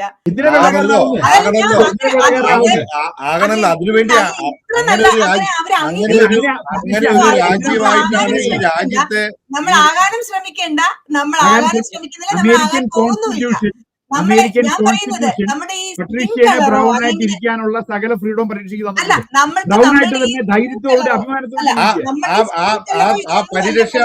പരിരക്ഷ കോൺസ്റ്റിറ്റ്യൂഷൻ തന്നിട്ടുണ്ടെങ്കിൽ ആ കോൺസ്റ്റിറ്റ്യൂഷൻ ഞങ്ങൾ നടപ്പിലാക്കുമെന്ന് ചിലർ പറയുന്നതാണ് നമ്മുടെ പ്രധാനപ്പെട്ട വിഷയം. ഞങ്ങൾ നടപ്പിലാക്കുന്ന പോലെ ഈ നിയമം നടപ്പിലാക്കുമെന്ന് പറയുന്നതാണ് വിഷയം. ഇന്നത്തെ വിഷയം ഒരു കാര്യം കൂടെ ഞാൻ പറഞ്ഞിട്ട്, നമ്മൾ ഇവിടെ ജീവിക്കുമ്പോഴത്തേനും ഈ ഞാൻ പറഞ്ഞ പോലെ ഇല്ലീഗൽ ആയിട്ടല്ല ലീഗലായിട്ട് വന്ന് ജീവിക്കുമ്പോൾ, ഇൻക്ലൂഡിങ് H1B വിസ അതിൽ വന്നിരിക്കുന്ന ആൾക്കാര്, പ്രൊഫഷണലുകളായി വന്നവര്, സ്റ്റുഡന്റ് വിസയിൽ വന്നിട്ടുള്ള ആൾക്കാരൊക്കെ ഇവിടെ ജോലി ചെയ്ത് ജീവിക്കുമ്പോൾ അവര് നികുതിദായകരാണ്, അവര് ടാക്സ് കൊടുക്കുന്നവരാണ്. സോ അതെല്ലാം ചെയ്തുകൊണ്ടിരിക്കുന്ന അവരുടെ കയ്യിൽ നിന്ന് ഇതെല്ലാം വാങ്ങിയിട്ട് തിരിച്ച് അവരോട് ഈ നയങ്ങൾ ഇങ്ങനെ പുതിയ പുതിയ റൂൾസ് റെഗുലേഷൻസ് വരുമ്പോഴുള്ള സങ്കടവും വിഷമവും മാത്രമേ ഉള്ളൂ. അതാണ് ഞാൻ അമേരിക്ക അല്ലാതെ ഞാൻ ആവശ്യത്തിന് ഈ കൊണ്ടുവരുന്നതാണ് രാജ്യത്തോട് എനിക്ക് അല്ല ഞാൻ പറയട്ടെ ചേട്ടാ, ഇല്ല ഞാൻ യെച്ചൂരിക്കാർ പറഞ്ഞോട്ടെ, സൂചിപ്പിക്കാനല്ല എനിക്ക് യെച്ചു എന്നുള്ളത്, എനിക്ക് അമേരിക്കക്കാർക്ക് വേണ്ടി രാജ്യത്തോട് യെച്ചു എന്നുള്ളത്. എനിക്ക് അല്ല രാജ്യത്തോട് അതിപ്പോ നമുക്ക് മനസ്സിലാകുന്നുണ്ട്. കാരണം അത് നമ്മൾ പറയുന്നതിന്റെ അകത്ത് ഒരു ലോജിക്ക് കുറവുണ്ട്. അത് ചില ആൾക്കാർ അത് തീരുമാനിക്കുവാണ്, ഞങ്ങൾ അന്ന് കൊണ്ടുവന്നു പക്ഷെ ഇന്ന് ഞങ്ങൾക്ക് ആവശ്യമില്ല, നിങ്ങൾ പൊക്കോളാൻ പറയുമ്പോൾ Absolutely. പോകാനായിട്ട് അമേരിക്കയ്ക്ക് വിഭാവന ചെയ്ത ആവശ്യമുള്ള ആൾക്കാരെ രാജ്യമല്ല എന്ന് കൊണ്ടുവരും, മാത്രമേ നമ്മൾ പറഞ്ഞുള്ളൂ. അമേരിക്കയ്ക്ക് ആവശ്യമില്ലാത്തപ്പോൾ ആൾക്കാരെ കൊണ്ടുവരില്ല. അതിൽ ഇത് നിങ്ങൾ കഴിഞ്ഞിട്ട് നമ്മുടെ ഈ വിഷയം നമുക്കിവിടെ അവസാനിപ്പിക്കാൻ. വീണ്ടും നമുക്ക് പുതിയ അപ്ഡേറ്റുമായിട്ട് വരാം. നന്ദി, നമസ്കാരം.